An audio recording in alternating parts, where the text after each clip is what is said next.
Good morning to everyone. First, we're going to run through some of the important halachas of Chol HaMoed.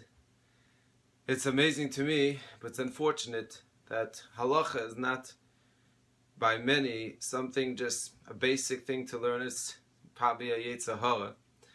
And I always say halachas, when you study halachas, it makes the halichos, it makes the entire Yom Tov different.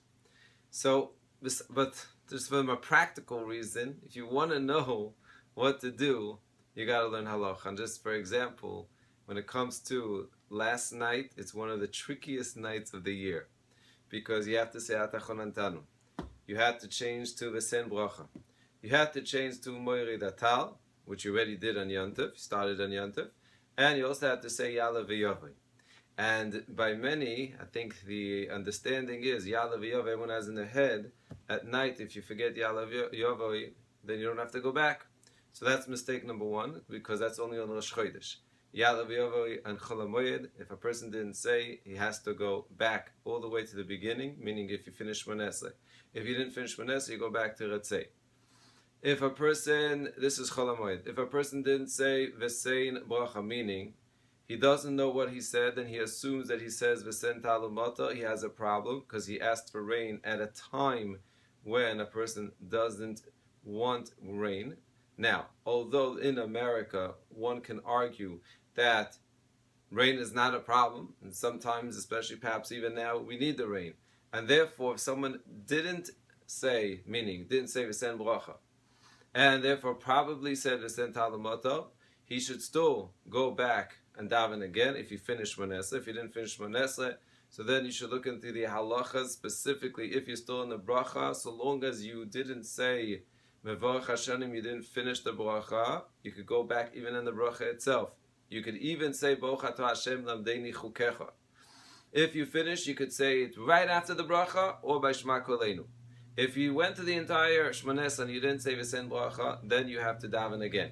But you should have in mind at Tfilas Nadava, because this is a place, a country that needs rain perhaps at this time. Same thing applies to Moiri Datal. You would have to go back if you didn't say Moiri Datal, or meaning to say you said Mashiv Oach Medageshem, depending if you're Ashkenaz or Sfarad.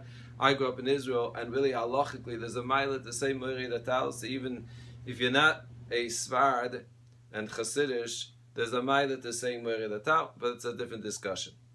Now, these days, besides the halachas, of course, the practical halachas of sefira sa'omer, there's a mitzvah of sefira sa'omer.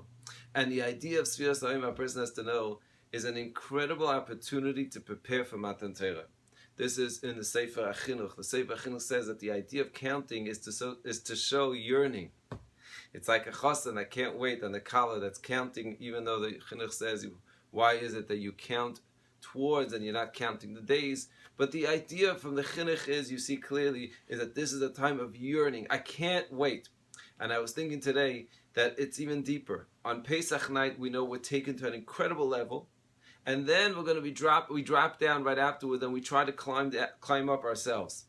What level does the Zohar HaKadosh say we reach on Pesach night? We're ataka de malka. Taka de malka means what? The table of the king. And that's a Lashon Rashi says with Matan Torah, that the idea of Matan Torah is we want to be at the table of Hashem.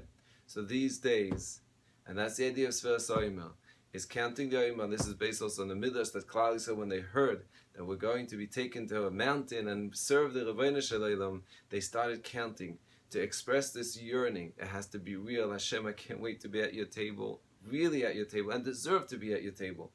And therefore, throughout these days, in Mitzvah Hashem, we're going to work on the idea of refining our midos, all the different spheros that are brought down in the Sidurim. There's books today that a person could use. There's the 48 ways, kinyanim, and there's a beautiful one. If you go on h.com, Rav Noach Wami Zechor Levacho, his masterpiece is the 48 ways of wisdom.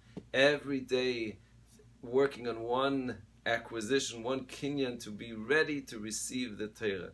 So good morning to everyone, and we should be zeichataka, that we should be able to change ourselves and be ready to feel ready to sit at the king's table by Matan Torah, eating the cheesecake, and of course receiving the Torah b'simcha rava.